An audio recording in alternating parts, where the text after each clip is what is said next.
I'm okay. I'm fine. Kincana.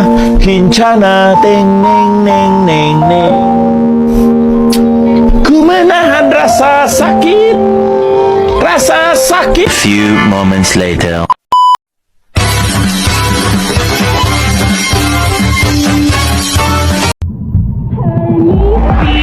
Over the things to remember. The scene starts, boy. There ain't no need to fight a side.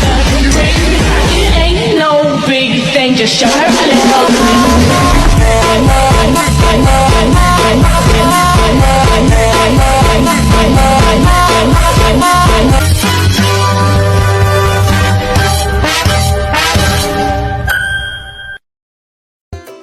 Akuntansi untuk perubahan harga. Kelompok 11 terdiri dari 2 anggota, Nur Fadila Eka Putri dengan NIM 2110321013, Sekti Pangasan Rombe Bato dengan NIM 2110321029. Materi pertama yaitu kerangka akuntansi pokok. Kerangka akuntansi pokok akan menentukan batas pengakuan transaksi sehingga data yang masuk dalam statement keuangan dasar akan merupakan informasi yang minimal harus dipenuhi dalam pelaporan keuangan.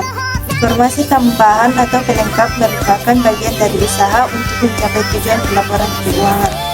Informasi pelengkap akan menambah keberpautan informasi akuntansi, sementara kualitas, objektivitas, dan keterujian masih tetap terjaga dalam statement keuangan dasar. Materi yang kedua itu masalah akuntansi. Masalah akuntansi terbagi 3. Yang pertama, masalah penilaian. Nilai aset individual atau spesifik akan berubah kalau dibandingkan dengan aset tertentu yang lain meskipun daya beli uang tidak berubah. Perubahan ini disebabkan oleh pengguna teknologi yang berbeda atau kemampuan produk baru yang lebih tinggi. Yang kedua, masalah unit pengukur.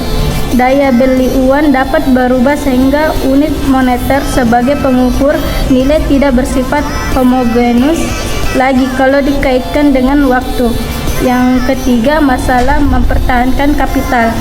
Laba adalah kenaikan kapital dalam suatu periode yang dapat didistribusi atau dinikmati setelah kapital awal dipertahankan. Pos moneter dan non moneter. Yang pertama, pos moneter terbagi atas 2. Yang pertama itu aset moneter adalah klaim untuk menerima kas di masa mendatang dengan jumlah dan saat yang pasti tanpa mengaitkan dengan harga masa datang barang dan jasa tertentu. Yang kedua, kewajiban moneter adalah keharusan untuk membayar uang di masa mendatang dengan jumlah dan saat pembayaran yang sudah pasti. Selanjutnya, pos-pos non-moneter terbagi atas 2. Yang pertama, aset non-moneter adalah aset yang mengandung jumlah rupiah yang menunjukkan nilai dan nilai tersebut berubah-ubah dengan berjalannya waktu, atau aset yang merupakan klaim untuk menerima potensi jasa atau manfaat visi tanpa memperhatikan perubahan daya beli.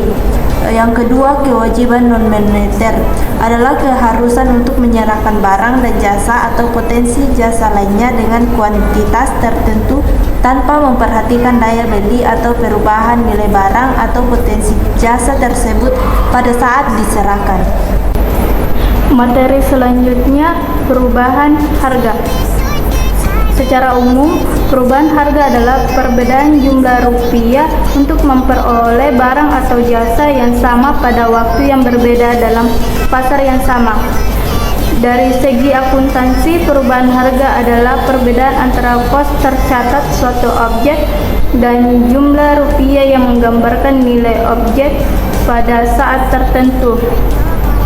Dari sudut perusahaan, perbedaan harga masukan dan keluaran bukan merupakan perubahan harga tetapi lebih merupakan laba yang kenaikan nilai ekonomi yang diharapkan karena proses produksi. Karakteristik perubahan harga barang dan jasa ada 3 jenis perubahan harga, yaitu yang pertama, perubahan harga umum. Perubahan harga umum yaitu perubahan karena inflasi atau daya beli.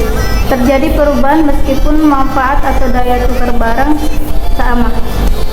Yang kedua, perubahan harga spesifik. Perubahan harga spesifik adalah perubahan harga barang tertentu karena nilai intrinsik barang tersebut berubah sehingga nilai tukarnya juga berubah baik di pasar masukan maupun pasar keluaran. Yang ketiga, perubahan harga relatif.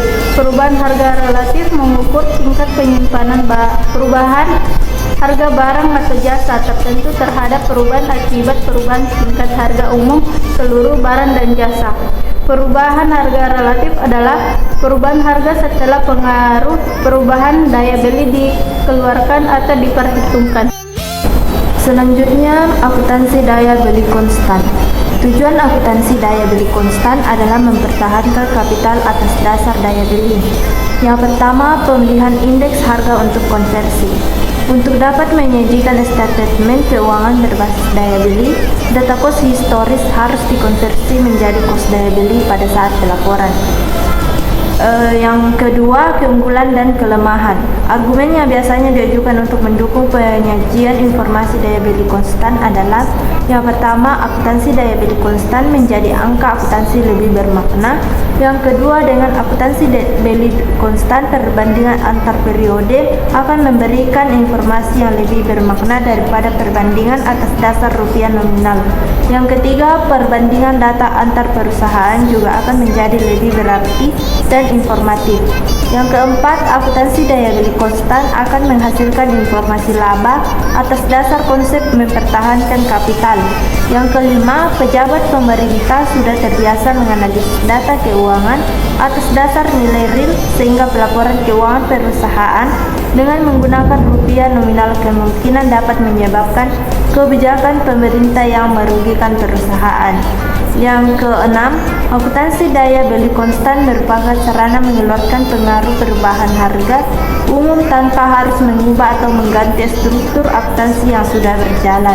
Yang ketujuh, akuntansi daya beli konstan dapat mengatasi atau meniadakan sama sekali metode akuntansi yang dimaksudkan untuk mengulangi perubahan harga secara parsial atau secara per pos. Selanjutnya, kapital daya beli. Kapital daya beli sebenarnya merupakan kapital finansial. Kapital finansial laba terjadi dari kenaikan jumlah rupiah kapital tanpa memperhatikan wujud kapital tersebut. Kapital daya beli adalah jumlah rupiah kapital finansial yang telah dikonversi menjadi daya beli. Selanjutnya, standar akuntansi perubahan harga. Dengan dikeluarkannya FAS nomor 89, FASB telah mengubah status pelaporan informasi perubahan harga dari wajib menjadi anjuran. Secara autoritatif, pengungkapan informasi perubahan harga setelah FAS nomor 89 sebenarnya bersifat sukarela. Standar akuntansi perubahan harga dalam profesi akuntansi di Amerika memang mempunyai riwayat yang agak unik. Standar yang cukup penting yang berpautan dengan pembahasan dalam bab ini adalah SFAS nomor 33, nomor 82 1984 dan terakhir nomor 89 1986. Yang pertama, SFAS nomor 30 semula melalui SFAS nomor 33. FASB mewajibkan informasi pelengkap atas pengaruh inflasi dan perubahan harga spesifik dalam laporan tahunan. Yang kedua, SFAS nomor 82. FASB menerbitkan SFAS nomor 82 yang isinya meniadakan beberapa pengungkapan yang sebelumnya diatur dalam SFAS nomor 33.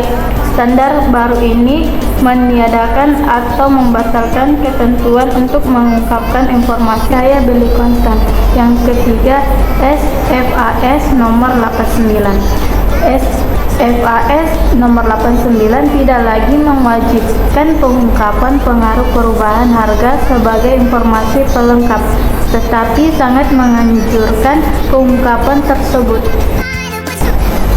Dan materi yang terakhir yaitu model akuntansi dan implementasinya. Standar pelaporan perubahan harga menyangkut 4 model yaitu yang pertama akuntansi kos historis, yang kedua akuntansi daya beli konstan, yang ketiga akuntansi kos sekarang, dan yang keempat akuntansi kos sekarang atau daya beli konstan. Suatu model akuntansi perubahan harga ditentukan oleh kombinasi 3 faktor. Yang pertama, dasar penilaian, yang kedua skala pengukuran, dan yang terakhir atau yang ketiga jenis kapital. Kesimpulan, akuntansi perubahan harga Accounting for Price Changes mengacu pada perlakuan akuntansi terhadap perubahan atau selisih harga dan masalah. Akuntansi dalam kondisi yang di dalamnya harga-harga berubah. Dalam merancang akuntansi yang akan diterapkan dalam suatu lingkungan ekonomi tertentu, perlu ditentukan struktur atau rangka akuntansi pokok yang menghasilkan statement keuangan dasar. Sendiri tanpa kekasih. Sekian dan terima kasih.